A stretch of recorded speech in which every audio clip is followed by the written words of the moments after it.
संताप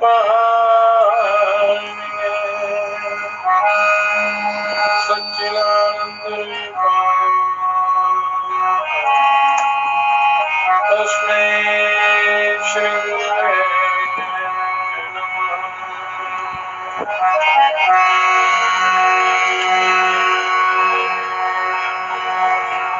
ओम गजाननं भूतगणाधिसेवितं कपित्थजम्बूफलचारुभक्षणं उमासुतमेषविनाशकारकम् नमामि विघ्नेश्वरपादपङ्कजम्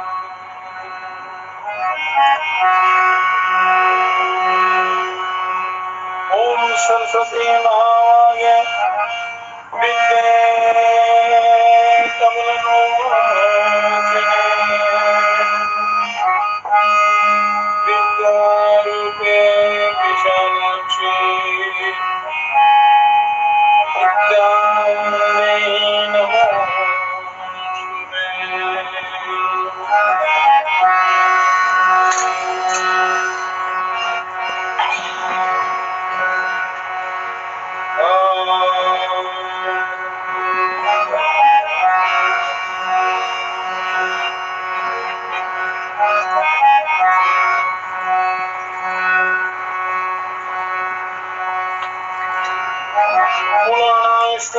शांता सर्वदा कुलवर्धना आयुर्यशो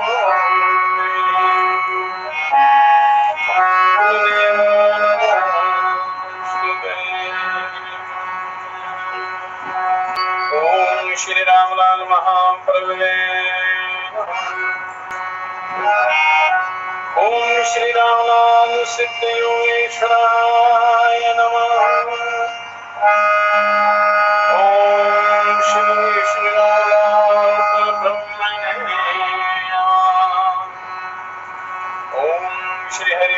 चैतन्य सद्गुरुवे नमः ओम श्री नित्यानंद सिद्ध गुरुवे नमः ओम श्री चंद्रमोहन परम गुरुवे नमः ओम श्री दयानंद सिद्ध योगी नमः ओम मातृ पितृ चरण कमले ओम इष्ट देवता ओम सूर्याय नमग्रहे नमः ओम इंद्राय नमस्तिपादेभ्यो ओम सर्वे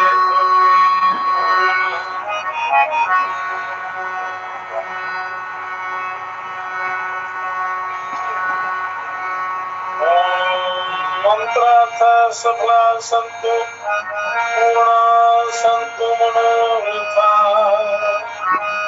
शत्रुनामुक्ति नाशोस्तु मित्रनामुदयस्तमा ओम सर्वमंगल मांगल्ये शिवे सर्वार्थ साधिके शरण्ये त्र्यंबके गौरी नारायणी नमोस्तुते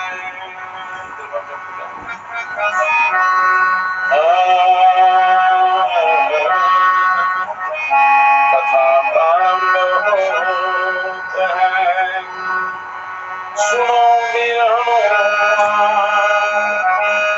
राम लक्ष्मण जानकी सदा करे राम लक्ष्मण जानकी सदा करे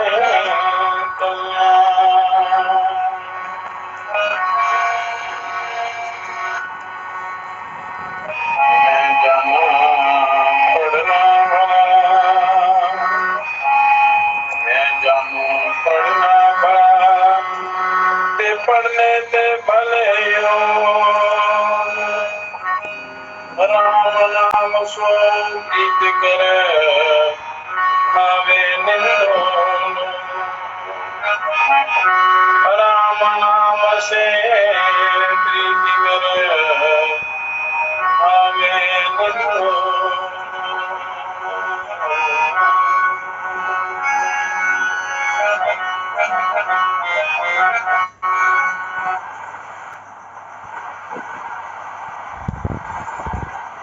पुण्यात्मनं सिद्ध योग सत्संग मंडल प्रभु प्रेमियों, आत्म ज्ञान जिज्ञासुओं, महान संत कहते हैं कि मैं पहले पढ़ना अच्छा समझता था, परंतु अनुभव से पता चला, अनुभव करके साधना करके पता चला कि पढ़ने से अच्छा तो योग परमार्थ साधना है, क्योंकि योग सीधे परमात्मा की तरफ ले चलता है। संसार में भी ये परम सुखी रखने में पूर्ण सहयोग करता है और परम पद की प्राप्ति की ओर ले चलता है योग। तो अच्छा तो योग परमार्थ साधना है, चाहे अज्ञानी लोग निंदा ही क्यों ना करें। मूर्ख लोग निंदा करेंगे, जो साधना करेगा तप करेगा अध्यात्म की तरफ चलेगा, जो मूर्ख है वो निंदा करेंगे, करते रहे, परंतु तू आंतरिक अविनाशी राम नाम से प्रेम कर, अपने अंतःकरण को आत्मा तत्व को कहते हैं अपने कि तू उस परम प्रभु का ध्यान कर, उनसे प्रेम कर, इसी से जीवन का कल्याण होगा। मैं जानू पढ़ना भला ते पढ़ने ते भले योग, राम नाम सो प्रीति कर भावे निंदो। जो मर्जी कहते हैं और आप अपनी साधना में तत्पर रहें, क्योंकि ये सब बातें करते हैं, साथ कोई नहीं देगा आपका लोक परलोक में, तो आपने अपना हिसाब देना है और ये जीवन बार बार तो मिलेगा नहीं। तो ऐसे व्यर्थ में इसको बर्बाद नहीं करना चाहिए। मौका मिलते ही मनुष्य को अपना आत्म कल्याण कर लेना चाहिए, क्योंकि ये जितने भी बंधन है यहीं तक है ये, और ये दुखों का मूल कारण है।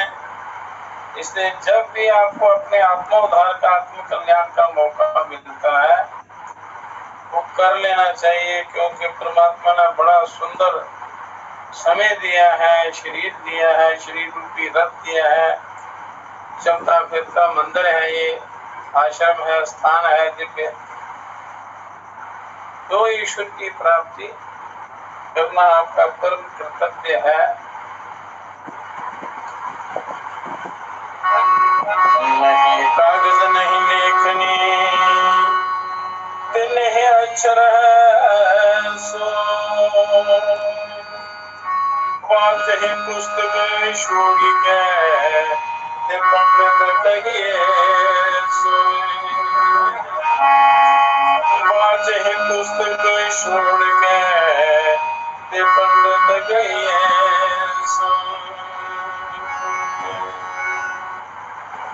उस योग साधना में ना तो किसी कागज की आवश्यकता है, ना लेखनी की, ना पेन की आवश्यकता है। ये लेखनी से कागज पर नहीं उतारा जा सकता, ये अनुभव के द्वारा इसका साधन किया जा सकता है, क्योंकि ये अक्षर समूह से मुक्त है, ये अक्षर से भी परे है। उस ब्रह्म का चिंतन, उसका नाम, ध्यान साधना सब बंधनों से परे है। अतः पुस्तक का पढ़ना छोड़कर जो उस परमात्मा राम नाम का ध्यान करते हैं, ज्ञान प्राप्त करके उसका चिंतन करते हैं, हमें उसी को पंडित समझना चाहिए। पोथी पढ़ने वाला, केवल पोथी पढ़ने वाला पंडित नहीं होता, जो साधना करता है, अनुभव करता है, ईश्वर की प्राप्ति का यत्न करता है, तो वही पंडित है, वही पंडित है। बिना अनुभव के कोई कुछ भी नहीं होता। अम्बरना हलाल कोई पंडित था, कौन मुहूर्त था पिया, चार चांद सूरज आना। कहने का तात्पर्य है कि मनुष्य को एक पल भी जाया ना करते हुए साधना में तत्पर होना है, लग जाना है, अन्यथा यही दुख भोगने पड़ेंगे। तीनों प्रकार के कष्ट, आत्मिक कष्ट, भौतिक कष्ट, आध्यात्मिक कष्ट और आदि दैविक कष्ट। संसार में दुख ही दुख है, कभी अकाल, कभी सूखा, कभी अतिवृष्टि, कभी महामारी इत्यादि। कभी अपने ही कर्मों से मनुष्य सजा, दुख, कष्ट भोगता है, आवागमन गमन के चक्कर में पड़ जाता है। तो ये बड़ा सुंदर मौका, खुला मैदान आपको मिला है पार उतरने के लिए। रूपी जहाज आपको मिला है, तो इसमें कोई कसर नहीं छोड़नी चाहिए।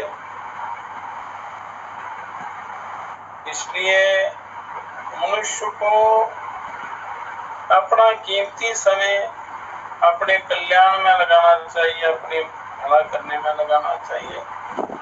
समय जब चला जाएगा तो फिर वो समय हाथ में नहीं आता।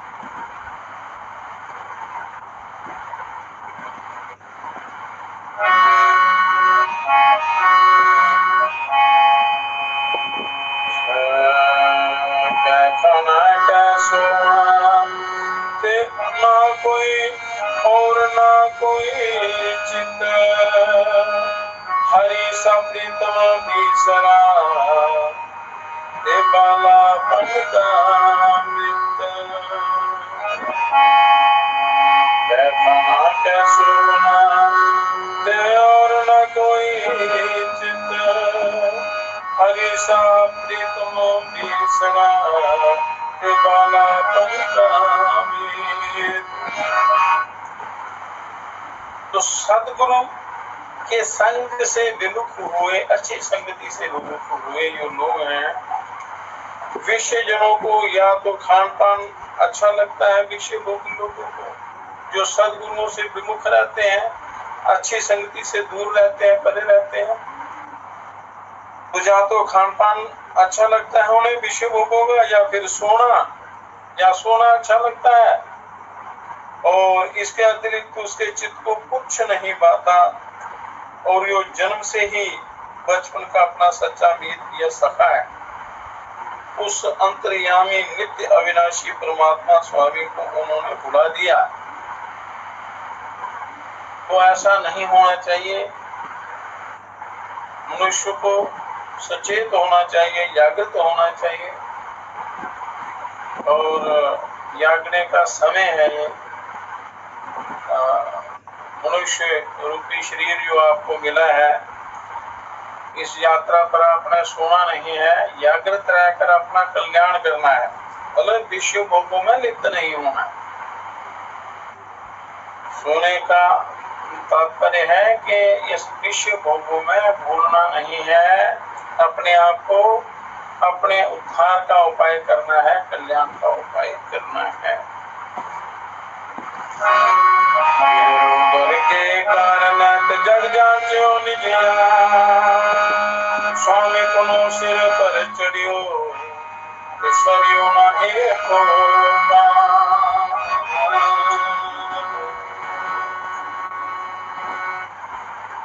बहुत से लोग ऐसे हैं जो पेट के कारण दिन भर कर संसार को जांचते देखते रहते हैं, उसी में लीन रहते हैं, और पाने को हाथ फैलाए रहते हैं संसारिक पदार्थों को, परंतु उनकी तृष्णा असीम है, तृष्णा उनकी खत्म नहीं होती।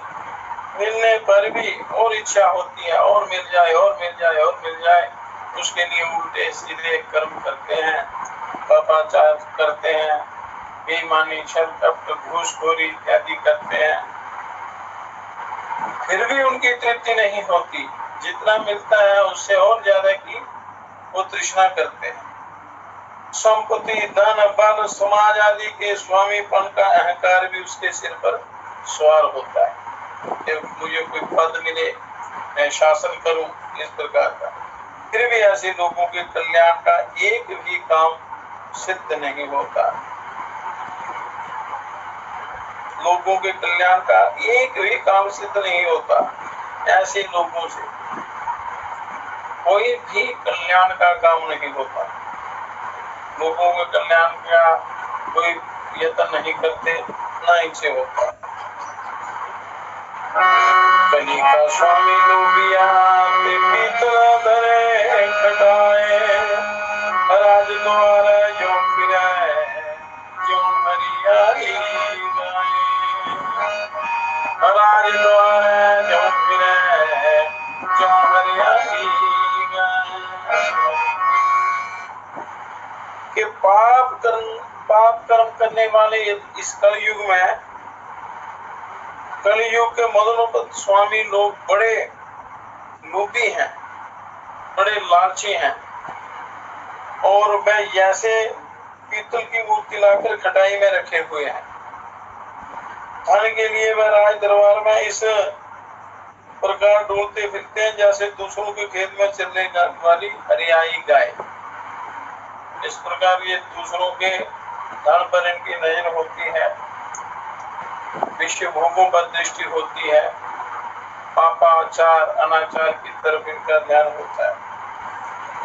हरि सुवर्ण सांची कथा ते कोई न सुनी है कान, कलयुग पूजा धम्ब की बाजारी काम।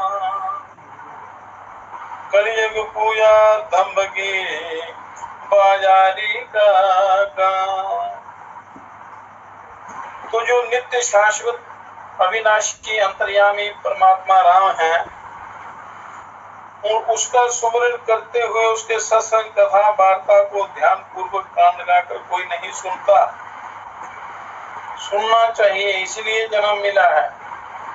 पर विश्व भोगों में मस्त लोग, विश्व भोगों में अनुरक्त लोग वो सुनते नहीं है। बहुत कम जिज्ञासु भक्त सुनते हैं, बहुत ही कम। यहाँ कोई ज्ञान की बात हो, अच्छी चर्चा हो, कल्याण की बात हो, जिससे परमानंद की अनुभूति हो, ईश्वर का साक्षात्कार हो, तो वहाँ बहुत कम लोग जाते हैं, बहुत कम लोग ग्रहण करते हैं। क्योंकि और यहाँ कोई अनाचार पापाचार या कोई मौज मस्ती हो तो वहाँ लाखों की भीड़ जुट जाती है, मक्खी मच्छरों की तरह। जैसे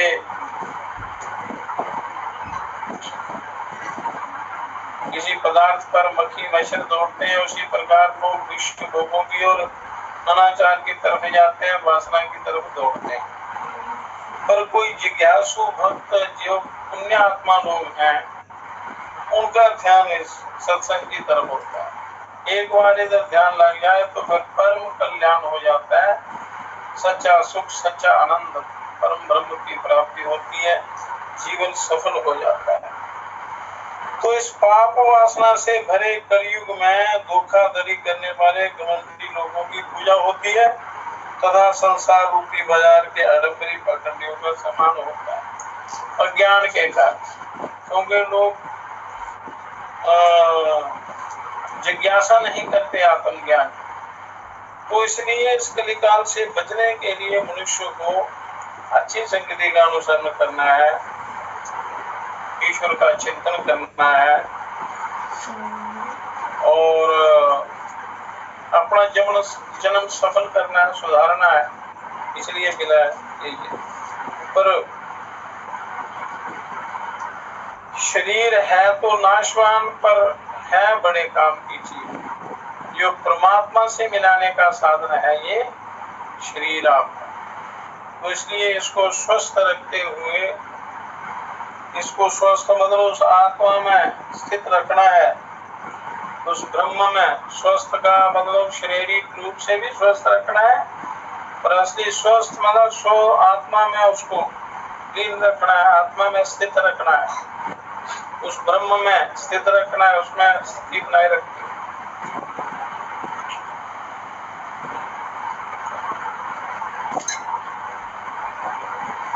तो उसके लिए शरीर का शुद्धिकरण, अंतःकरण अंतःकरण की शुद्धि बहुत आवश्यक है। तो योग सूत्रों का वर्णन चल रहा है, पर उससे पहले शारीरिकोपनिषद, शरीर को उपनिषद, शरीर संबंधी ये उपनिषद है, इसकी जानकारी बहुत आवश्यक है। इसका ज्ञान प्राप्त करके आप साधना की और आगे बढ़ सकते हैं, चल सकते हैं, सही साधना कर सकते हैं। ओम पूर्णमदः पूर्णमिदं पूर्णात् पूर्णमुदच्यते पूर्णस्य पूर्णमादाय पूर्णमेवावशिष्यते। शारीर को उपनिषद ये कृष्ण यजुर्वेद से संबद्ध है। इसमें कुल 20 मंत्र हैं शारीर उपनिषद में, और जिसमें सृष्टि प्रक्रिया का विशद वर्णन है और शरीर में विद्यमान तत्वों का वर्णन है, ज्ञानेंद्रियों का, कर्मेंद्रियों का वर्णन है, पंच तन्मात्राओं आदि का उत्पत्ति क्रम इत्यादि है, ये कैसे पैदा होते हैं, कैसे बनते हैं, कैसे चलते हैं, और इसमें 3 गुण आते हैं, सतो रजो तमो, कैसे काम करते हैं, इस प्रकार इस पूरा विशद वर्णन है इसमें। ओम पृथ्व्यादि महाभूतानां समवायं शरीरं यत् गठनं सा पृथ्वी यद् द्रवं तदापो यदुष्णं ततेजो यत् संचरितं सा वायुर् यत् सूर्यं तदाकाशम्। के पृथ्वी आदि पंच महाभूतों का समुच्चय ही ये शरीर है। ये शरीर जो है पृथ्वी, जल, अग्नि, वायु, आकाश का बना हुआ है, और इस शरीर में जो ठोस पदार्थ हैं, शरीर में जो सख्त ठोस पदार्थ हैं, वो पृथ्वी तत्व है। जो द्रव्य है, द्रव्य पदार्थ है बहने वाले, वो द्रव्य पदार्थ जल तत्व है, और जो ऊष्मा है, गर्मी जो शरीर के अंदर है, वह अग्नि तत्व है, और जो सतत गतिशील है वह वायु तत्व है, और जो सुशिर है, अनुकूला स्थान है, छिद्र युक्त है, जैसे नाड़ियां हैं, या शरीर का खाली भाग जो है, फूल जिसको कहते हैं, वह आकाश तत्व है, खाली स्थान। आकाश इन सब में उत्तम होता है। तो ये शरीर में खाली स्थान जो है वो आकाश तत्व है, नाड़ियों में जो खाली स्थान है आकाश तत्व।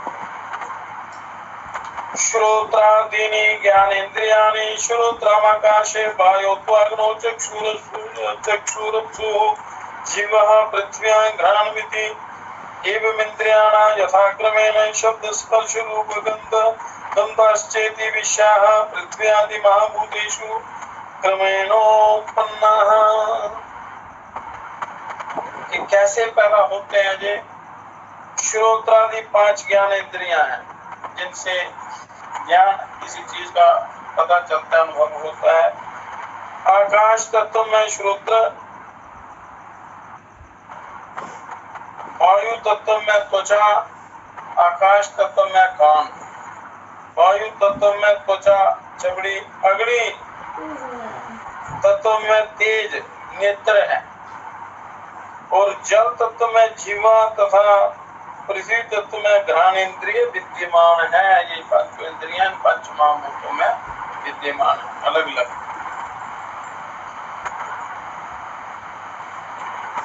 आकाश तत्व में कान है, पृथ्वी तत्व में त्वचा, और अग्नि तत्व में ये नेत्र है, और जल तत्व में जीवा है, तथा पृथ्वी तत्व में ये नासिका है, घ्राण इंद्रिय कहते हैं, सूंघने की जिसमें शक्ति है। तो इन सभी इंद्रियों के विषय क्रमशः शब्द इनके विषय, इनके सूक्ष्म रूप हैं। इनके विषय हैं शब्द, स्पर्श आकाश का शब्द है सूक्ष्म रूप विषय, और स्पर्श है त्वचा का, वायु का स्पर्श है, वायु तत्व का सूक्ष्म गुण स्पर्श है, फिर तेज का रूप है, जल का रस है, और पृथ्वी का गंध सुगंधी। ऐसे पेड़ पौधे इत्यादि फूल जितनी भी सुगंधियां हैं सब पृथ्वी से पैदा होती हैं। तो उसका सूक्ष्म रूप जो है ये गंध है। ये सभी पृथ्वी आदि महाभूतों से पैदा हुए हैं। आकाश से सब शब्द पैदा हुआ है, कान इत्यादि। इस प्रकार क्रमशः ये अलग अलग जो इनके विषय हैं महाभूतों से जुड़े हुए हैं। वाक्य पाणिपादुपस्थाने उपास्थाख्याने हि कर्मेन्द्रियाणि हि तेषा क्रमेण वचनादानम् आगमन् दिवस गनिन्धाश्चेते विश्या पृथ्व्यादि महाभूतेषु क्रमेणोत्पन्नाः। ये वाक् हस्त पाद मतलब वाणी, हाथ, पाद, भुय और उपस्थ ये कर्मेंद्रियां कही गई, और इन सभी इंद्रियों के विषय क्रम से वचन, आदान प्रदान, गमन, विसर्जन और आनंद है। 5 ज्ञानेंद्रियां, 5 कर्मेंद्रियां, ये मुख, हाथ, पैर और 2 मल विसर्जन के द्वार, ये 5 कर्मेंद्रियां हो। तो इनका सूक्ष्म रूप है वाक का वचन, हस्त का आदान प्रदान, लेना देना, पाद का गमन पैर से चलना, और भुय का विसर्जन, और उपस्थ का आनंद है। ये इन 5 कर्मेंद्रियों के अलग अलग 5 विषय हैं। तो जो पृथ्वी आदि महाभूतों से ही प्रकट होते हैं, ये भी पृथ्वी आदि पंच महाभूतों से प्रकट होते हैं। तो शरीर ये पंचभूतों का समुदाय रूप है। तो इसलिए पंच तत्व साधना करते हैं योग साधना में, एक इस तत्व को, एक महाभूत को जीतने की साधना की जाती है। फिर आगे मनो बुद्धि अहंकार चित्तमेत्यंत अंतःकरण चतुष्टय तेषा क्रमेण संकल्प विकल्पाभ्यो सायाभिमान मानावधान स्वरूप श्वेते विश्या मनास्थानं गलांतम बुद्धेर्वदनं महाकालस्य हृदयं चित्तस्य नाभिरिति। तो अब पंच कर्मेंद्रियां, पंच ज्ञानेंद्रियों का वर्णन हो गया, पंच महाभूतों का वर्णन हुआ। अभी मन, बुद्धि, चित्त और अहंकार, अंतःकरण चतुष्टय, ये चारों का अंतःकरण बनता है। मन, बुद्धि, चित्त और अहंकार, इन चारों को अंतःकरण कहा गया है। अंतःकरण चतुष्टय, ये चारों को अंतःकरण कहते हैं। मन, बुद्धि, चित्त और अहंकार। तो इनके विषय क्रमशः इस प्रकार हैं। इनके अलग अलग विषय हैं। जैसे 5 महाभूतों के विषय अलग अलग हैं, पंच कर्मेंद्रियों के अलग हैं, ज्ञानेंद्रियों के अलग हैं। अब इनके हैं अंतःकरण चतुष्टय का, मन, चित्त, बुद्धि, मन, बुद्धि, चित्त और अहंकार के। तो वो इस प्रकार है। मन का क्या विषय है? संकल्प विकल्प सोचना करना, और बुद्धि का है निश्चय करना, और चित्त का है अवधारणा करना, और अहंकार का है अभिमान। ये इनके गुण हैं। तो मन का क्षेत्र गले का अंतिम भाग है। मन कहाँ पर रहता है? गले के अंतिम भाग में। बुद्धि का स्थान मुख है, और चित्त का क्षेत्र नाभि और अहंकार का क्षेत्र हृदय बताया गया है।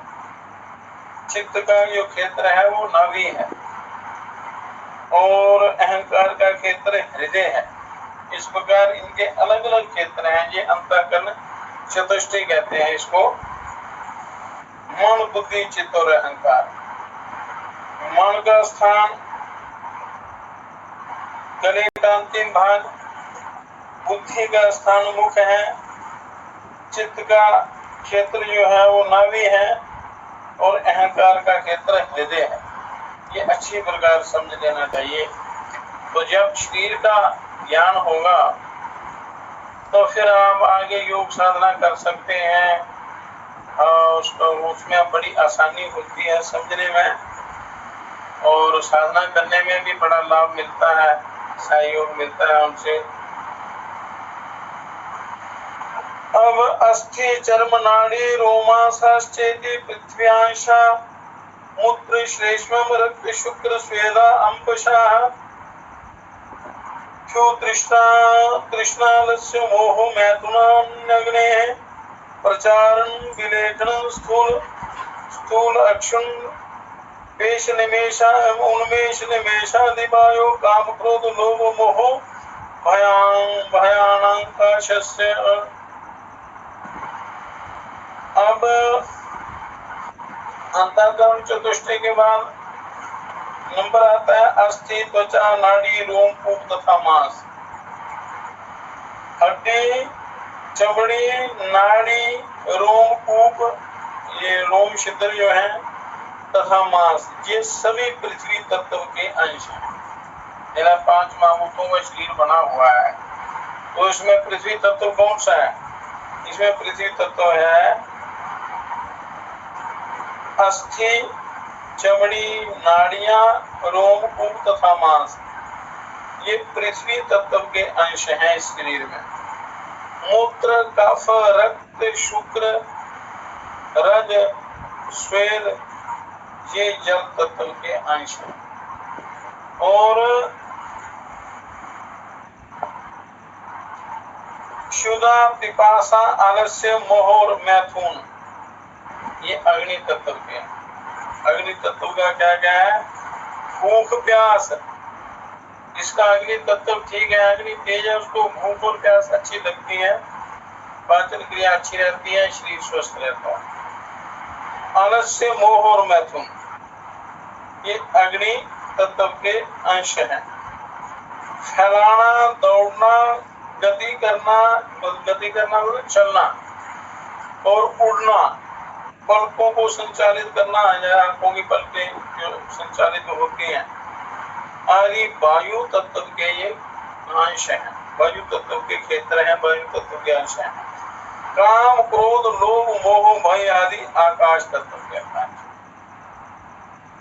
तो इस तत्व के कारण क्या रोग होता है और इसका उपचार कैसे होता है, तो ये इसका पूरा वर्णन यहाँ दिया हुआ है। किस तत्व से क्या क्या होता है और किस तत्व में ये क्या क्या करना चाहिए, क्योंकि हर समय तत्व रहते हैं शरीर में। तो ये शरीर के विज्ञान को समझना बहुत ही आवश्यक है। तो अगर इसके विज्ञान को आप समझते हैं तो आपको बीमारियां नहीं लगेगी, शरीर स्वस्थ रहेगा और स्वस्थ शरीर साधना के लिए उपयोगी होता है। शब्द स्पर्श रूप सुगंध पृथ्वी गुणा, शब्द स्पर्श रूप रसाश्च बाणम, रसाश्च पान गुणा, शब्द स्पर्श रूपान्य अग्नि गुणा, शब्द स्पर्श विधि वायु गुणो, शब्द एक आकाशस्य।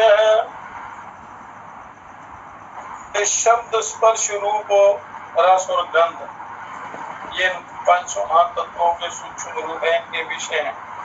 ये सभी पृथ्वी तत्व के गुण कहे गए हैं। शब्द, स्पर्श, रस, रूप और गंध, ये पृथ्वी तत्व के गुण कहे गए हैं। शब्द, स्पर्श, रूप और रस, ये सभी जल तत्व के गुण बताए गए हैं। शब्द, स्पर्श और रूप एक एक कम होता जाता है। शब्द, स्पर्श और रूप, ये तीनों अग्नि तत्व के गुण कहे गए हैं। शब्द तथा स्पर्श वायु तत्व के गुण बताए गए हैं और आकाश तत्व का एकमात्र एक ही गुण शब्द कहा गया। तो इस प्रकार इस विज्ञान को अच्छी प्रकार समझना है अपना। सात्विक राजस तामस लक्षणानि त्रयो गुणः। कहते हैं कि सात्विक राजस और तामस तीनों लक्षणों से युक्त ये गुण कहे जाते हैं, 3 गुण कहे जाते हैं इन लक्षणों से युक्त। अहिंसा सत्यमस्ते ब्रह्मचर्य अपरिग्रह अक्रोधो बुभुक्षु शुष्का शौच संतोष आर्जवम और अमनित्वम दम्भित्वम आस्तिकत्वम अहिंसता एते सर्वे गुणाः ज्ञेया सात्विकस्य विशेषताः। अहिंसा सत्य अस्तेय कहते हैं चोरी ना करने को अस्तेय। अहिंसा सत्य अस्तेय ब्रह्मचर्य अपरिग्रह क्रोध नहीं करना, गुरु की सेवा करना, पवित्रता रखना, संतोष सरलता, अमानिता का भाव, दंभ ना करना और आस्तिकता हिंसा न करना आदि ये सभी गुण विशेषतः सात्विक स्वभाव वाले मनुष्यों के होते।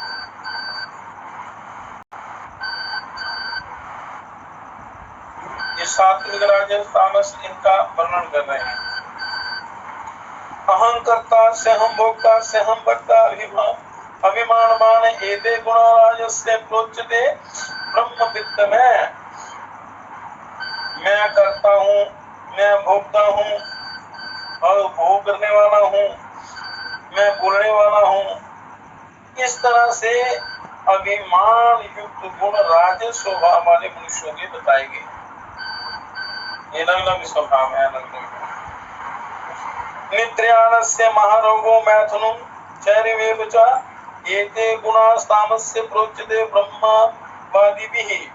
कि निद्रा, आलस्य, मोह, आसक्ति, मैथुन और चौर कृत्य ये समस्त गुण तामस वृत्ति से युक्त मनुष्यों के कहे हुए हैं। ये जिनमें दोनों गुण अधिक होता है, तामसिक वृत्ति जिनमें होती है। तो ये वृत्तियों का निरोध की कथा चल रही थी। तो इसमें शरीर की व्यवस्था को समझना बड़ा जरूरी था इन सबको, तब आगे चलकर आपको साधना में बड़ी आसानी हो। ऊर्ध्वे सात्विको मध्य राजसो अधः तामसा इति। कि सर्वश्रेष्ठ ऊर्ध्व पद सात्विक गुण को कहा जाता है, सतो गुण ऊपर की तरफ जाता है, ईश्वर की तरफ। राजस गुण को मध्यम कहा गया है और इसी संसार में आवागमन का चक्कर चलता है। तामस गुण को अधम बताया गया है। तामस गुण जो है वो अधम है, नरकों की तरफ ले जाता है, इसलिए इन गुणों का भी ध्यान रखना है। रजो और तमों को छोड़कर सात्विक गुण को ग्रहण करके अपने कल्याण की तरफ चलना है। सत्य ज्ञानम सात्विकम धर्म ज्ञानम राजसम तिमिरंध तामस विधि। पूर्ण सत्य ज्ञान सात्विक है, ब्रह्म का ज्ञान, पूर्ण सत्य का ज्ञान जो यहाँ ये चर्चा चल रही है, ये उपनिषदों की, वेदों की, योग की, उस ईश्वर के ज्ञान की, ये बिल्कुल प्योर 100% सात्विक है। ये ज्ञान पूर्ण ब्रह्म का ज्ञान सात्विक ज्ञान है, धर्म ज्ञान राजस है और अंधकार से युक्तता तिमिरंध अधर्म मूर्ता ही तिमिरंध अधर्म करना, पाप कर्म करना, तो ये तामस है। तामस गुण बताया गया है, तामस वृत्ति है। तो इसलिए सतो रजो तमो ये अलग अलग गुणों के प्रभाव से मनुष्य प्रभावित होता है। तो साधना के द्वारा इनका वशीकार कर लिया जाता है। जागृत सुषुप्ति तुरीयमिति चतुर्विधा अवस्था ज्ञानेन्द्रिय कर्मेन्द्रिय अंतःकरण चतुष्टय चतुर्दश कारण युक्त जागृत अंतःकरण चतुष्टय संयुक्त स्वप्न चित्ते किरण सुषुप्ति केवलम जीव युक्त तुरीयमिति कि जागृत स्वप्न सुषुप्ति और तुरीय ये चार अवस्थाएं होती हैं चित्त की। जागृत स्वप्न सुषुप्ति और तुरीय अवस्था। तो जागृत अवस्था में ज्ञानेन्द्रिय कर्मेंद्रिय तथा चार अंतःकरण मिलकर ये 14 कर्ण सक्रिय रहते हैं, 14 तत्व सक्रिय रहते हैं। और स्वप्नावस्था में 4 अंतःकरण संयुक्त रूप से सक्रिय रहते हैं। सुषुप्ति अवस्था में केवल चित्त ही एक कारण सक्रिय रहता है, चित्त ही बाकी सारे शांत हो जाते हैं। तथा तुरीय अवस्था में केवल जीवात्मा ही रह जाता है, तुरीय अवस्था को जब प्राप्त होता है। तो जागृत स्वप्न सुषुप्ति और चौथी तुरीय अवस्था आती है साधना करने के बाद। अब उन्मिलितं निर्मिलनं मध्यमस्थं जीव परमात्मा और मध्य जीवात्मा क्षेत्र के विज्ञायते के उन्मिलित अर्थात खुले हुए, उन्मिलित उन्मुनि मुद्रा योग में आती है। तो उन्मिलित आधे खुले हुए तथा निर्मिलित अर्थात बंद नेत्रों की मध्य स्थिति में जीव और परमात्मा के बीच में जीवात्मा का क्षेत्रज्ञ होता है, वो उसका स्थान है। मतलब अर्थों मिलित आंखें, आदि खुली आदि बंद, उनके बीच का जो स्थान है वहाँ जीवात्मा क्षेत्रज्ञ होता है। बुद्धि कर्मेंद्रिय प्राण पंचैक स्मंसादया शरीरम सप्तदशमी सूक्ष्मम लिंगमुच्यते। ज्ञानेन्द्रिय कर्मेंद्रिय 5 प्राण, ज्ञानेन्द्रियां 5 कर्मेंद्रियां 5 10 5 प्राण 15 मन 16 बुद्धि इन 17, इन 17 का सूक्ष्म स्वरूप लिंग शरीर कहा गया। इन 17 तत्वों का सूक्ष्म शरीर लिंग शरीर कहा जाता है, ऐसा जानना चाहिए। और मनोबुद्धि अहंकार खानिला अखिल अग्नि जलानि भूगीता प्रकृति यस्पष्टो विकाराः पूर्णशाधारे पूर्णशापरे के मन बुद्धि अहंकार आकाश वायु अग्नि जल तथा पृथ्वी ये 8 पृथ्वी के विकार कहे जाते हैं। ये 8 विकार है पृथ्वी के। मन बुद्धि अहंकार ये 3 हो गए, आकाश वायु अग्नि जल तथा पृथ्वी ये 8 पृथ्वी के विकार हैं। और इनके अतिरिक्त 16 विकार और बताए हुए हैं। 16 विकार और हैं। श्रोत्रं चक्षुषी जिह्वा घ्राणं च पंचमं आयुपस्थो करो पादो भाग्य च दशमी मता शब्द स्पर्श रूपं च रसो गन्धस्तथेति च त्रयोविंशति रेतानि तत्त्वानि प्रकृतानि तु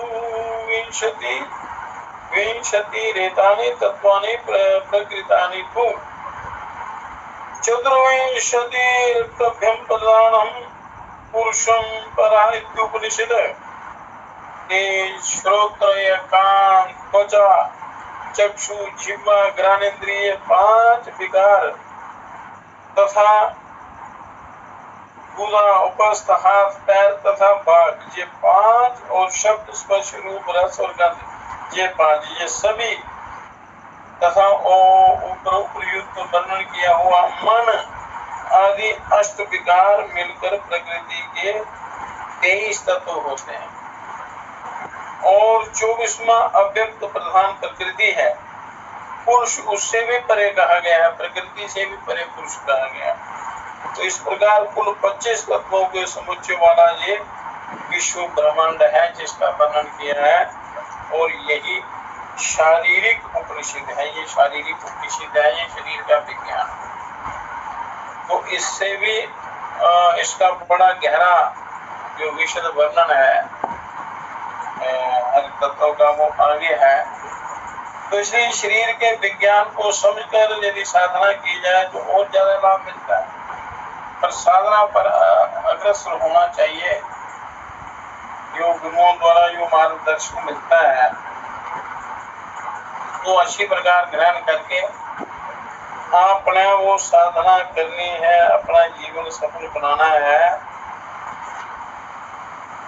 और समाज का भी कल्याण, अपना भी कल्याण करना, ईश्वर को मुंह दिखाने लायक बनना है। तो इन शास्त्रों का जो सत्शास्त्र हैं इनका स्वाध्याय बहुत ही आवश्यक है, तभी इस जीव का उद्धार होता है। तो जिसको भी जितना भी मौका मिलता है अपने सुधार के लिए उसमें लगाना चाहिए, और जो अपने को अनुभव प्राप्त हो तो दूसरों को भी कल्याण करना चाहिए। इस प्रकार ये जीवन सफल होता है। तो ये योग का धर्म है। योग में होकर काम करना है, योगी बनना है, योगी ही उस परम पद को प्राप्त करते हैं। गीता में लिखा स्वामी वो पुरुषो लोके सूर्य मंडल वेधिनो परिप्राण योग युक्त चरणे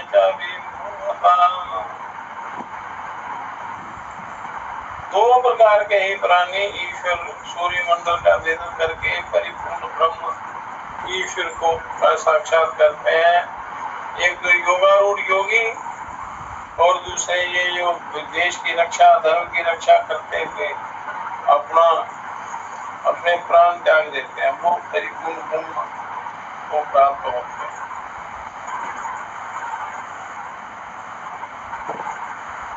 इसलिए इसे शरीर का, समय का ये सदुपयोग करते हुए अपने आप का उद्धार करना है, कल्याण करना है, ना कि इस संसार में माया चक्र में फंसना है।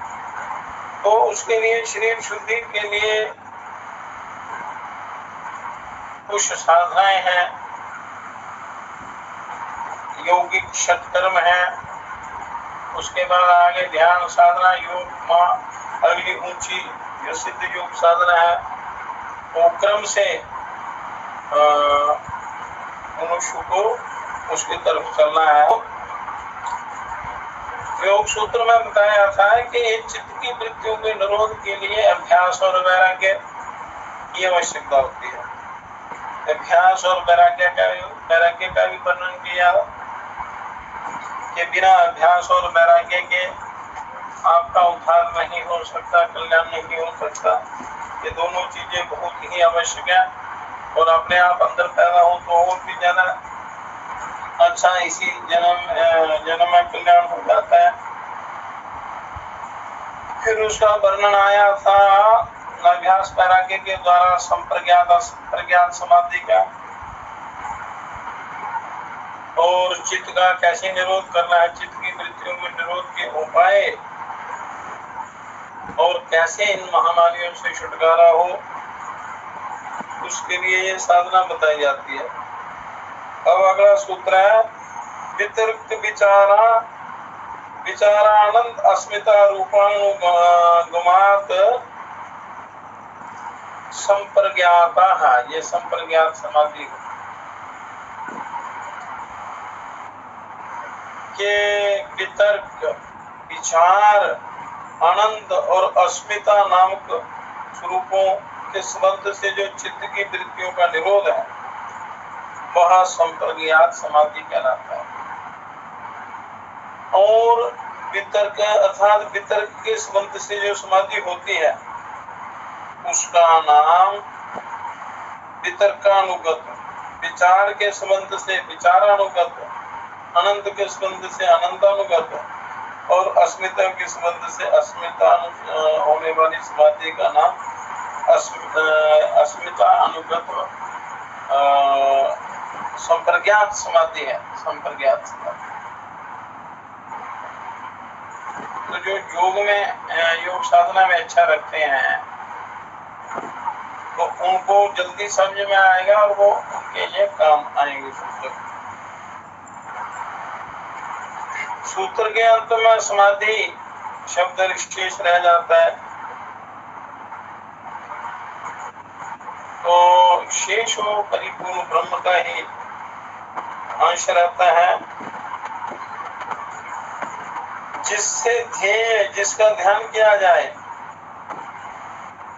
वस्तु का स्वरूप अच्छी प्रकार और संशय और अविद्या से रहित यथार्थ रूप से जाना जाता है, उस भावना विशेष का नाम संप्रज्ञात समाधि है।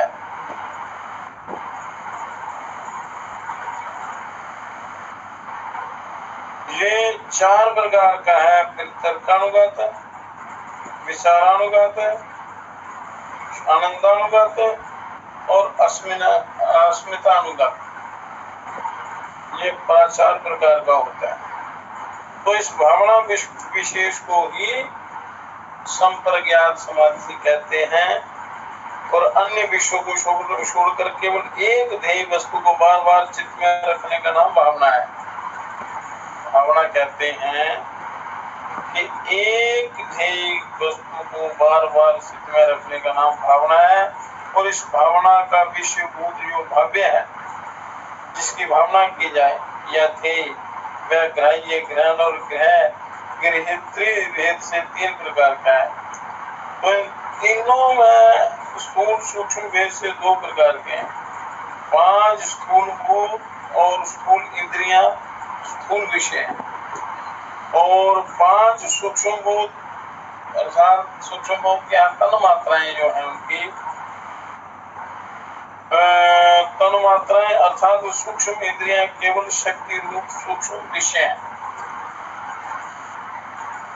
तो जिस प्रकार निशाना लगाने वाला पहले स्थूल लक्ष्य का भेदन करता है, निशाना जो लगाने वाला होता है, प्रैक्टिस करता है, अभ्यास करता है, तो स्थूल तत्वों को लक्ष्य करके करता है, फिर सूक्ष्म को इसे धीरे धीरे उस पर विजय प्राप्त करता है, और इसी प्रकार योगी भी पहले स्थूल वस्तु का साक्षात्कार करके फिर सूक्ष्म ध्येय की भावना में प्रवृत्त होता है, अर्थात सूक्ष्म वस्तु का साक्षात्कार कर लेता है। तो इसलिए आत्म साक्षात्कार ही सर्वोपरि साधना है। अब 5 महाभूत विषय तथा स्थूल इंद्रिय विषय ग्राह्य भावना का नाम वितर्कानुगत संप्रज्ञात समाधि है, और सूक्ष्म भूत विषय तथा सूक्ष्म इंद्रिय विषय ग्राह्य भावना का नाम विचारानुगत असंप्रज्ञात संप्रज्ञात समाधि है। तन्मात्राओं का तथा इंद्रियों का कारण सब प्रधान अहंकार विषय केवल ग्रहण भावना का नाम आनंदानुगत समाधि है।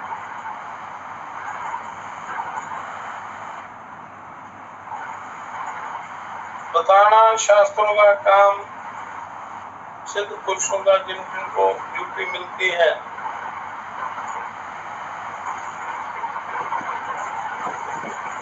तो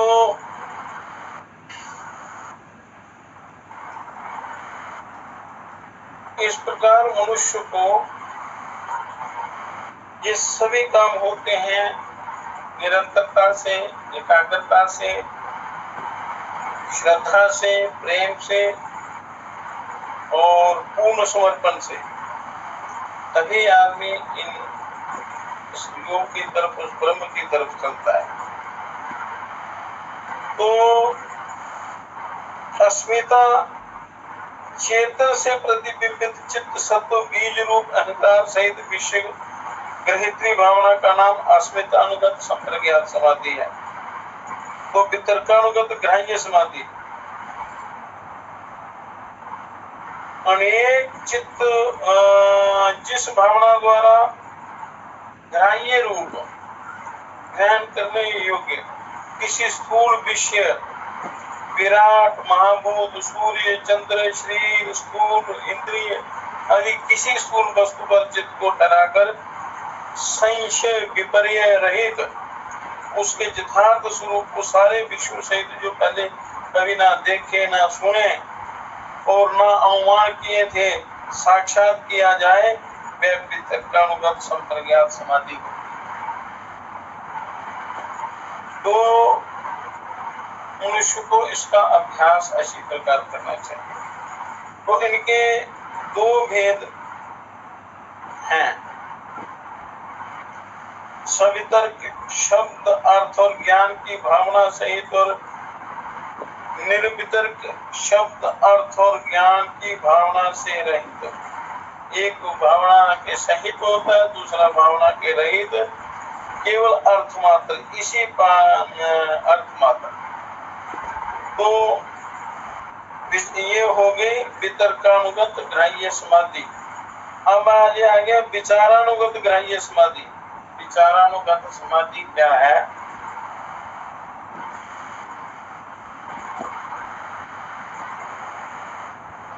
ये जो साधना करते हैं योग जिज्ञासु जो हैं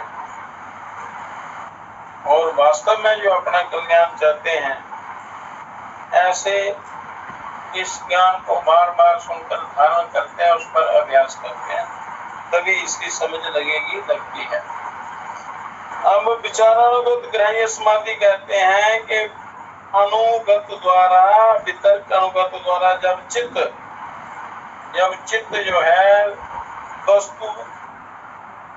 वस्तु के स्थूल आकार को साक्षात्कार कर लेता है, तब उसकी दृष्टि आगे बढ़ती है और तब जिस भावना द्वारा ग्राह्य रूप स्थूल भूतों के कारण पांचों सूक्ष्म भूतों का, पांचों तन्मात्राओं का तथा शक्ति मात्र इंद्रियों का यथार्थ रूप संशय विपर्य रहित सारे विश्वों सहित साक्षात किया जाए, वह विचारानुगत संप्रज्ञात समाधि कहलाएगी। ऐसे जो किया जाए तो ये असंप्रज्ञात संप्रज्ञात समाधि, विचारानुगत संप्रज्ञात समाधि। तो इसके भी दो भेद हैं, सविचार, देश काल और धर्म की भावना सहित, देश काल और धर्म की भावना को लेकर, और निर्विचार, देश काल और धर्म की भावना से रहित केवल अर्थमात्र धर्मी। इस पद के 44वें सूत्र में बताएंगे आगे, इसका वर्णन करेंगे विशद रूप से, विस्तृत रूप से। तो एक क्रम से इनको सुनना है और जो याद रह जाए उसका अनुभव करना है, अभ्यास करना है, सेवन करना है। तो विचारानुगत समाधि के बाद आगे आता है, यदि योगी उस स्थूल विषय पर न रुक कर आगे बढ़ना चाहे तो एकाग्रता की दृढ़ता में उसका सूक्ष्म स्वरूप स्वयं साक्षात होने लगता है, साधना करते करते। ये विचारानुगत समाधि है, क्योंकि एकाग्रता की दृढ़ता में चित्त के सत्व गुण का प्रकाश बढ़कर सूक्ष्म विषयों को साक्षात कराने में समर्थ हो जाता है और ये भावना वितर्क से विचार हो जाती है। इस प्रकार इसको अच्छी प्रकार समझकर अपने आगे अपने कल्याण के पथ पर चलना है। हमारे आनंदानुगत ग्रहण रूप समाधि, केवल ग्रहण रूप समाधि। तो विचारानुगत निरंतर अभ्यास से जब चित्त की एकाग्रता बढ़ जाती है, या बढ़ जाए, इतनी बढ़ जाए कि शक्ति मात्र इंद्रियों तथा तन्मात्राओं के कारण अहंकार को उसमें धारण करके साक्षात किया जाए, तो उसको आनंदानुगत संप्रज्ञात समाधि कहते हैं। ऐसे अभ्यास तो तो विचारानुगत समाधि में जिस सूक्ष्म विषय का साक्षात किया जाता है, विचारानुगत समाधि में इसी सूक्ष्म विषय का विचार किया जाता है, साक्षात किया जाता है। और यदि योगी वहां रुककर आगे बढ़ना चाहे तो चित्त की एकाग्रता द्वारा सत्व गुण की अधिकता में अहंकार का स्वयं साक्षात्कार होने लगता है। धीरे धीरे एक एक तत्व पर अहंकार होता चलता है। तो आनंद नाम रखने का कारण है कि सत्व गुण प्रधान अहंकार आनंद रूप है। ये सत्व गुण प्रधान अनंत रूप है। सत्व गुण प्रधान अहंकार जो है वो अनंत रूप है तथा सूक्ष्मता के तारतम्य को साक्षात्कार करते हुए योगी का चित्त सत्व गुण के बनने से आनंद से भर जाता है और उस समय कोई भी विचार या उसका विषय नहीं रहता, किंतु आनंद ही आनंद उसका विषय बन जाता है। मैं सुखी हूँ ऐसा अनुभव होता है। मैं आनंद में हूँ, परमानंद हूँ, ऐसा अनुभव उनको होता है। और जो योगी इसको अंतिम ध्येय समझकर इसमें संतुष्ट हो जाते हैं, आगे नहीं बढ़ते हैं, उनका देह से तो अध्यास छूट जाता है, परंतु स्वरूप स्थिति नहीं होती, स्वरूप की प्राप्ति नहीं होती, ब्रह्म की प्राप्ति नहीं होती। शरीर त्यागने के बाद ये लंबे समय तक कैवल्य पद जैसे आनंद को प्राप्त होते हैं। जो लोग वे विधेय कहलाते हैं, जिनका इसी ग्रंथ में वर्णन है, वो आगे वर्णन आएगा आपका। तो इस प्रकार ये समाधियों का वर्णन करना है। पर जो योग साधक हैं और साधना करने चाहते हैं तो ये बड़ी दिव्य गुप्त साधनाएं होती हैं जिससे जीवन का उद्धार होता है। तो ये जो अधिकारी लोग हैं उनको ये सिखाई जाती है। अब आगे अस्मितानुगत समाधि तो चेतन से प्रतिबिंबित, ये चेतन जो है ये शरीर उसका प्रतिबिंब है, जिसमें बीज रूप से अहंकार रहता है और अर्थात चित्त बीज रूप अहंकार और अहंकारोपादित पुरुष, यहाँ से पुरुष और चित्त में अभिन्नता आरोप होती है, एकता आरोप होती है। उसका नाम अस्मिता है। जहाँ एकत्व का बोध होता है, एकता का बोध होता है, उसका नाम अस्मिता है। अस्मिता अहंकार का कारण होती है, इसलिए उससे सूक्ष्मतर है। जब चित्त की एकाग्रता इतनी बढ़ जाए, जब चित्त की एकाग्रता ध्यान करते करते दृढ़ हो जाए, पक्की हो जाए कि अस्मिता में धारण करने से उसका असली रूप साक्षात्कार होने लगे, तब उसको अस्मितानुगत संप्रज्ञात समाधि कहते हैं। इस प्रकार योग मार्ग में मनुष्य को अग्रसर होना चाहिए, क्योंकि उसमें कल्याण का मार्ग है, अति शीघ्र कल्याण होता है।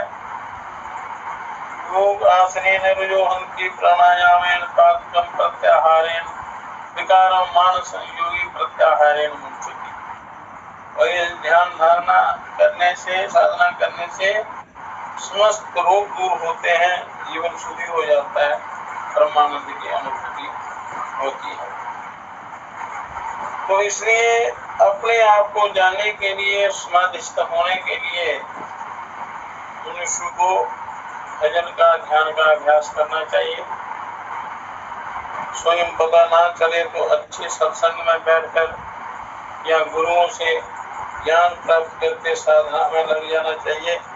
जितना अधिक जाप करोगे या ध्यान करोगे, किसी का जाप में मन लगता है और किसी का योग ध्यान कर लेते हैं, तो उनको माला से जपने की आवश्यकता नहीं रहती। तो इस प्रकार मनुष्य को अपनी वृत्तियों को अपने काबू में करने के लिए ये साधना नित्य प्रति करनी है। करते करते करते करते आपको एक दिन ईश्वर का साक्षात्कार हो जाएगा। जीवन जन्म लेने के उद्देश्य का भी पता चल जाएगा और साधना से मनुष्य उस ब्रह्म को प्राप्त कर सकता है। इसलिए यत्न पूर्वक मनुष्य को साधना करनी चाहिए। बड़ी श्रद्धा से, प्रेम से, भक्ति से, समर्पण भाव से इस समाधि की तरफ अपना चलना है। अब अस्मितानुगत समाधि का वर्णन हुआ।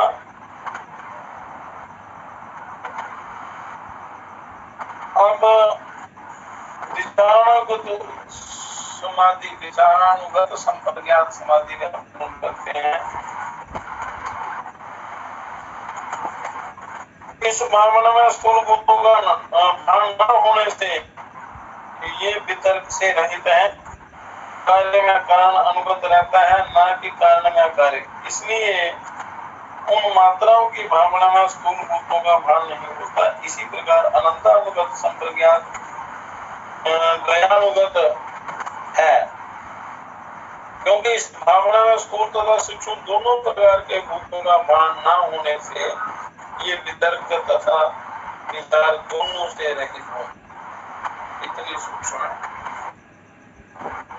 तो अस्मितानुगत संप्रज्ञात एकानुगत है, अस्मितानुगत संप्रज्ञात एकानुगत है, क्योंकि इसमें अस्मिता मात्र के अतिरिक्त किसी अन्य का आनंद नहीं होता है। तो जो चारों प्रकार की समाधियां सालंभन और सभी भी कहलाती है। सभी समाधि सालंभन इसलिए कि ये किसी ध्येय का आलंबन सहारा बनाकर की जाती है और ये आलंबन ही बीज है, इसलिए इसका नाम सबीज समाधि है। तो आगे जब योगी किसी स्थूल देह को सहारा बनाकर उसमें चित्त ठहराता है, या शरीर के अंदर या शरीर के बाहर किसी चित्र पर, मूर्ति पर, सूर्य नारायण पर या अपने हृदय के किसी चक्र में चित्त ठहराता है, तब पहले स्थूल वस्तु को देखता है। जो एकाग्रता बढ़ती जाती है तो उसके सूक्ष्म अंग सामने आने लगते हैं, भासते हैं, जहां तक कि स्थूल भूतों के कारण सूक्ष्म भूतों के साक्षात्कार होने लगता है। और एकाग्रता के और अधिक बढ़ जाने से ये सूक्ष्म भूत विषय ग्रही वृत्ति भी बंद हो जाती है। जैसे जैसे एकाग्रता होती है, जैसे जैसे कंसंट्रेशन बढ़ेगी, जैसे जैसे आपका मन उस परमात्मा में लगेगा, उससे ही आपको शांति मिलेगी, लाभ मिलेगा, आनंद मिलेगा। तो एकाग्रता के और अधिक बढ़ जाने के कारण सूक्ष्म भूत विषय ग्राह्य वृत्ति भी बंद हो जाती है और माताओं के कारण ग्रहण रूप सत्व प्रधान अहंकार का उसी आनंद रूप प्रिय मोद प्रमोद आदि वृत्तियों से साक्षात होता है। तो एकाग्रता की सूक्ष्मता और सत्वगुण की वृद्धि, ये साथ साथ ही ये अनंत स्वरूप वाली अहंकार की वृद्धि भी सूक्ष्म होती चलती जाती है, अभ्यास करते करते करते। तो इस प्रकार मनुष्य को अभ्यास प्रतिदिन निरंतर करना चाहिए। क्योंकि शरीर का पता नहीं कब चला जाए, प्राण फिर उड़ जाए। तो इसके समय रहते रहते अपना उद्धार और जितना हो सके लोगों का भी उद्धार, जन सेवा भी करनी है। तो सत्व गुण की वृद्धि के साथ साथ आनंद रूप वाली अहंकार की वृद्धि भी सूक्ष्म होती जाती है। और साक्षात जितना सूक्ष्म होगा, ध्यान जितना सूक्ष्म होगा, उतना जल्दी ईश्वर का साक्षात्कार होता है। और उसको ये भ्रम होता है कि मैं हूँ, केवल यही ज्ञान शेष रह जाता है। तो इस वृत्ति की सूक्ष्मता में, अति ज्ञानता में पुरुष और चित्त में भिन्नता पैदा करने वाली विवेक ख्याति रूपी वृत्ति का उदय होता है। जो इसमें विघ्न डालती है वो विवेक ख्याति, विवेक ख्याति रूपी वृत्ति का उदय होता है। और इस विवेक ख्याति में भी आत्म स्थिति का अभाव प्रस्तुत कराने वाली पर वैराग्य की वृत्ति नेति ये स्वरूप स्थिति नहीं है, ये आत्म स्थिति नहीं है, ये अभ्यास पूर्वक असंप्रज्ञात समाधि की स्थिति होती है। ये उन्होंने बताया है, जिसका लक्षण यहाँ बताया जाता है। तो एक अभ्यासी को प्रणाली कोशों द्वारा अंतर्मुख होते हुए स्वरूप स्थिति प्राप्त की जाती है, जिसका वर्णन उपनिषदों में आता है। वो ये गीता उपनिषदों का सार है। जल जले छंग मनसो प्रज्ञा स्तत्विजे ज्ञान आत्मने ज्ञाने आत्मने महिते निश्चेत निश्चेतश्च छेद्यात्मनि। ये मनुष्य को चाहिए कि ध्यान करने का तरीका है साधना का। ये बुद्धिमान पानी को मन में लय करे, पानी को मन में लीन करे और उसकी ज्ञानात्मा में लय करे, उसको ज्ञानात्मा में लय करे, बुद्धि को मानात्मा में लय करे और महातत्व को शांत परमात्मा में लय करे। तो ये सूत्रगत चारों भावनाएं। तो इस प्रकार लय को प्राप्त हो समाधि की तरफ ही चले, क्रम से, आगे पीछे नहीं। तो इसको कैसे करना है कि किसी भी सुख आसन में बैठ जाना है। सरल आसन लगा सकते हैं, पद्मासन या वज्रासन या और कोई आसन, सरल आसन चौकड़ी मारकर बैठ जाना, जिसमें सुख पूर्वक बैठकर अन्नमय कोश में आत्मा ध्यान छोड़कर प्राणमय कोश में प्रवेश करना। ये सूक्ष्म क्रियाएं आगे। तो प्राणों की गति को रोककर अथवा धीमा करके इंद्रियों को अंतर्मुख करके प्राणमय कोश से आत्मा ध्यान हटाकर मनोमय कोश में प्रवेश करना। जैसे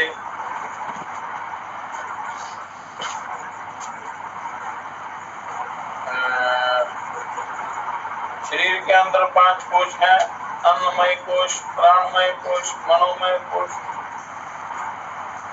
इस प्रकार आगे ये कोश चलते चलते।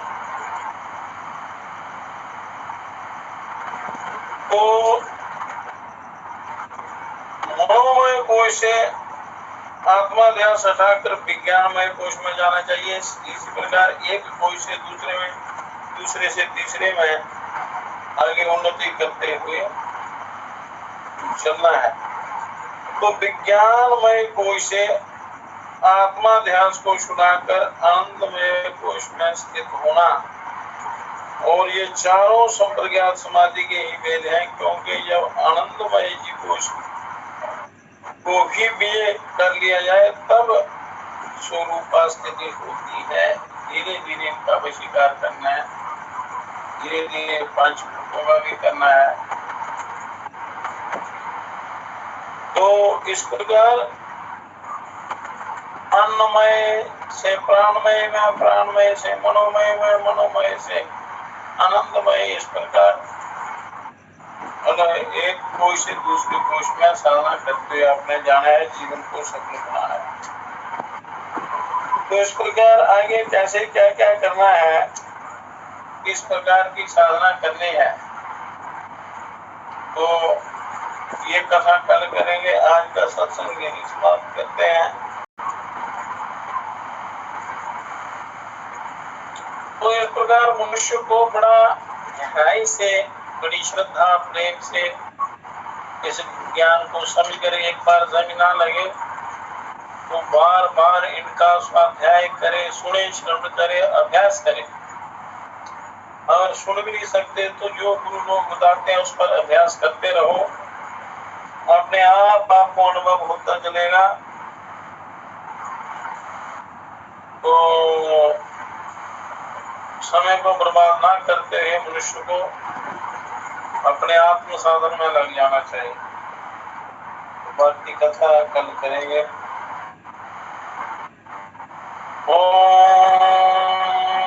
पूर्णमदः पूर्णमिदं पूर्णात् पूर्णमुदच्यते पूर्णस्य पूर्णमादाय पूर्णमेवावशिष्यते। ओम मंत्रार्था सफला सन्तु पूर्णा सन्तु मनोरथा शत्रुणा बुद्धिनाशस्तु मित्राणाम् उदयस्तदा। आगोरां तपोवनादिगमनं महत्त्वमृग काञ्चनं कंचनं वैदेहि हत्यजटाजमरणं सुग्रीव संभाषणं वालीनिग्रहं निर्धरणं सन्निग्रहणं समुद्रतरणं लङ्कापुरीदानं पश्चात् रावण कुम्भकर्णहरणम् एतद्धि रामायणम्। आदौ देवकी देवगर्भजननं गोपीगृहे वर्धनं माया पूतने जीवितापहरणं गोवर्धनो धारणम् वंशछेदन कौरवादिहरणं कुन्ती सुता पालनम् एतद्धि श्रीमद्भागवत पुराण कथनं श्रीकृष्ण लीलामृतम्। युक्ताहार विहारस्य युक्तचेष्टस्य कर्मसु युक्त स्वप्नावबोधस्य योगो भक्ति दुःखः। तो योग साधना तो करनी है, पर करनी है योग युक्त होकर, युक्ति से करनी है तो बड़ा जल्दी लाभ मिलता है। हे परम पिता हे विश्व पिता हे राष्ट्र पिता हे जगदाधार हे करुणामय दीन दयालो पूर्ण गुरु हे अपरंपार हे महेश अब शीघ्र कृपा कर हमें दीजिए योग विचार। मानवता के प्रेरक बनकर, मानवता के प्रेरक बनकर नाथ करे सुखमय संसार, नाथ करे सुखमय संसार। हे परम पिता हे विश्व पिता हे राष्ट्र पिता हे जगदाधार हे राष्ट्र पिता हे जगदाधार। हरि ओम तत्सत, ओम तत्सत, ओम तत्सत।